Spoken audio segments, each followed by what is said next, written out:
विष्णु पुराण का गजेंद्र मोक्ष, हाथी की मुक्ति की कथा। पुराणों के अनुसार गजेंद्र नामक एक शक्तिशाली हाथी त्रिकूट पर्वत पर अपनी हथिनियों के साथ रहता था। वो अत्यंत बलशाली था और अपने समूह का नेतृत्व करता था। एक बार ग्रीष्म ऋतु की गर्मी से राहत पाने के लिए गजेंद्र एक सुंदर सरोवर में जल पीने और स्नान करने गया। जब गजेंद्र जल क्रीड़ा कर रहा था, तभी एक विशालकाय मगरमच्छ यानी ग्राह ने अचानक उसके पैर को पकड़ लिया।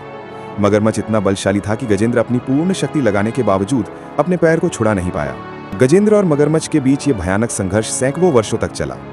गजेंद्र का सारा बल धीरे धीरे क्षीण होने लगा, जबकि मगरमच्छ जल में होने के कारण अधिक शक्तिशाली बना रहा। जब गजेंद्र को लगा कि उसकी मृत्यु निश्चित है और उसके परिवार और समूह में से कोई भी उसकी सहायता नहीं कर सकता, तो उसे अपने पूर्व जन्मों का ज्ञान याद आया। उसने महसूस किया कि इस संसार में भगवान विष्णु के अलावा कोई भी उसे इस भयंकर संकट से नहीं बचा सकता। अंतिम क्षण में पूर्ण रूप से असहाय होकर गजेंद्र ने अपनी सूंड उठाई और जल में से एक कमल का फूल तोड़कर पूर्ण श्रद्धा से भगवान विष्णु को समर्पित करते हुए उच्च स्वर में पुकारा, ओम नमो भगवते वासुदेवाय।